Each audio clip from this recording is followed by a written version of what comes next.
চেনা নেই জানা নেই চালচুলোহীন একটা ছেলের সাথে একমাত্র মেয়ের গাছ ছড়া বাঁধার কথা কি করে যে ভাবলুম। এমন তেমন হলে তো আর কারো কাছে যাওয়ার বলার মুখও থাকবে না, কিছুই থাকবে না। ভাগ্যের হাতে জীবন ছেড়ে দেওয়া ছাড়া তো আর কোনো উপায় নেই ও মশাই। দেখো সোনা গয়না কিছু নেই, হাতও খালি। এভাবে একমাত্র মেয়ের বিয়ে দেওয়া যে কি কষ্টের, কি যন্ত্রণার, কাকে যে বোঝাই। মেয়েটাও এমন ঘোষমশাই এক মুহূর্তের জন্য তো শান্তি দিল না। ভাবা ছাড়া তো আর ভাগ্যের হাতে ছেড়ে দিই জানলে।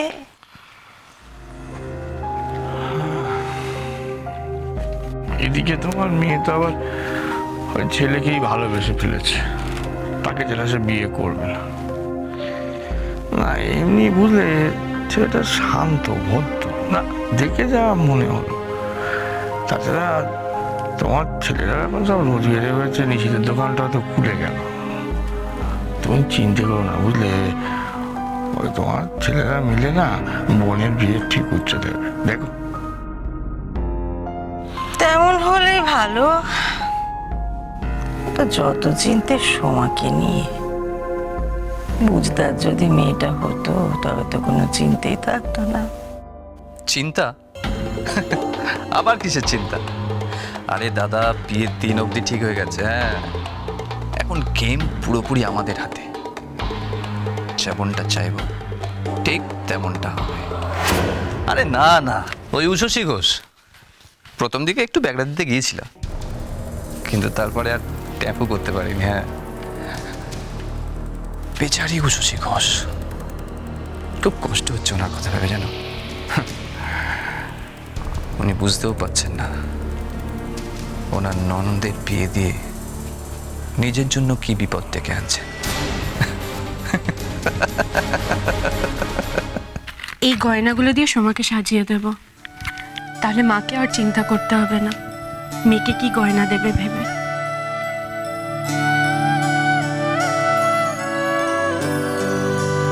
শশী, আমার দোকান তো খুলে গেছে।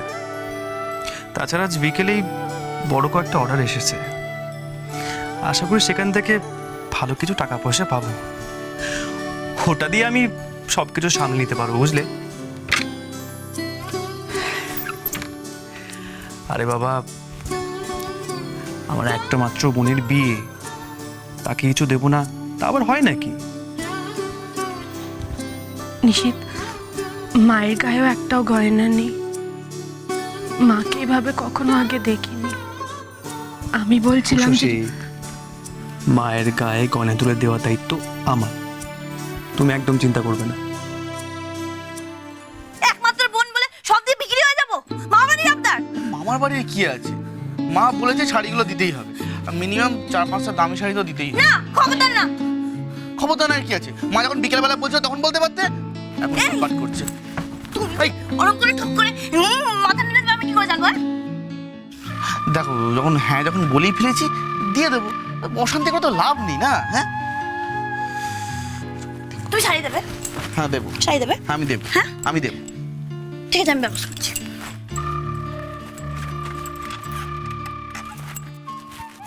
হ্যাঁ, ছেঁড়া নেই ফাটা নেই, একেবারে টিপটপ কন্ডিশন, এগুলো দিয়ে দেবো। এগুলো তো পুরনো শাড়ি, আর তুমি সোমাকে দেবে, মা কি বলবে তো? আরে দূর বাবা, বুড়ি মা চোখে দেখতে বুড়ি না না, মানে আমাদের মা কি আর মনে রেখেছে বলো? আমি এই শাড়িগুলো কবে পরেছিলাম, একেবারে হেভি ইস্ত্রি মেরে দোকানের প্লাস্টিকে পুড়ে দিয়ে দাও। এটা বাড়াবাড়ি হচ্ছে না? দেখো জীবনে না, আরে বাবা ঘাড়ে তো, হ্যাঁ জীবনে না একটু বাড়াবাড়ি করতে হয়, বুঝলে তো। হ্যাঁ, ঝুরঝুরি মিথ্যে কথা বলতে হয়, রিস্ক নিতে হয়, তবে না হ্যাঁ জীবনে একটু ফুর্তি আসে। হ্যাঁ, জীবনটা উপভোগ করা যায়, বুঝলে। এভাবে হুটহাট করে বিয়ে করার ফল যে কি হয় তা তো আমরা বুঝতেই পারছি। আর সোমার পলাশের বিয়ে যেভাবে হচ্ছে, আমি বলে দিচ্ছি তুমি দেখে নিও, ওরাও সুখে থাকবে না। এরকম করে বলো না, বরং ওদের ভালো হবে এটাই চাও।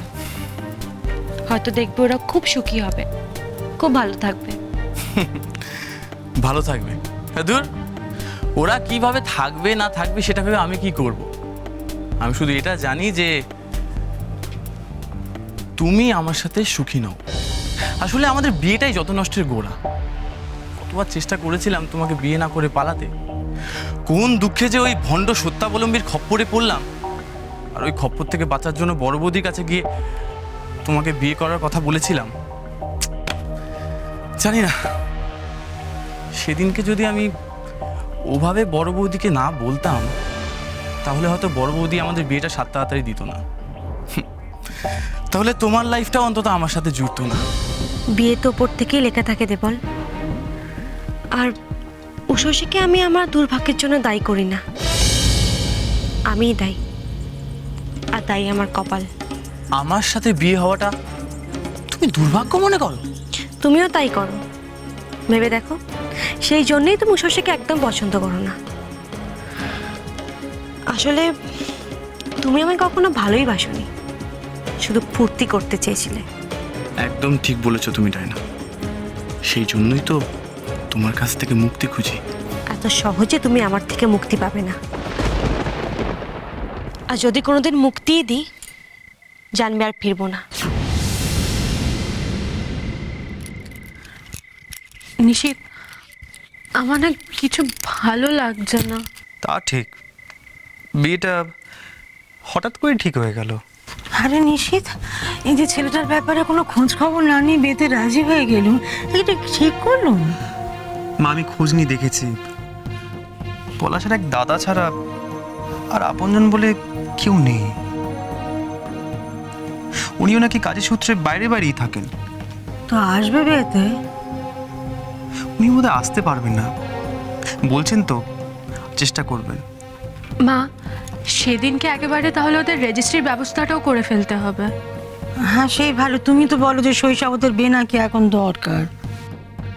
আমি এক্ষুনি ফোন করে ব্যবস্থা করছি মা। নিশিত, তুই সোমা পলাশকে ঘর ডেকে নিয়ে আয় তো, এই কথাটা বলে ফেলি। আচ্ছা, ঠিক আছে।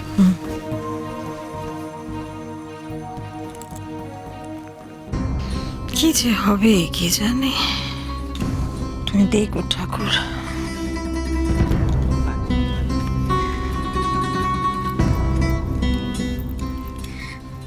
কি হয়েছে মা? বিয়ের দিনই তোমাদের রেজিস্ট্রি হয়ে যাবে সোমা। কাল তুমি আর পলাশ মিলে একটু রেজিস্ট্রি ফর্মে সাইন করে দিও। শুধু অগ্নিসাক্ষী করে স্বামী স্ত্রী হলেই নাকি আজকাল আর হচ্ছে নয়, সই সাবুত করে বিয়ে করাও লাগে। তাই সই। আমার রেজিস্ট্রি ম্যারেজ করতে অসুবিধা আছে।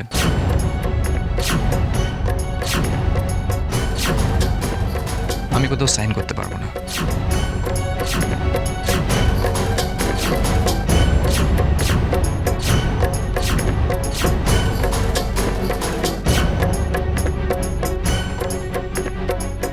ভালোবাসার থেকে, দুটো মনের মিলের থেকে কি ওই কাগজের সই বড়? কথাতেই তো বলে মিয়া বিবি রাজি তো ক্যা করেগা কাজ। কিন্তু তোমার রেজিস্ট্রি বিয়েতে কি অসুবিধা? এটা কিন্তু খুব বোকা বোকা হয়ে যাচ্ছে। হতে পারে, বিয়েটা আমি করছি বড় বৌদি, তুমি না।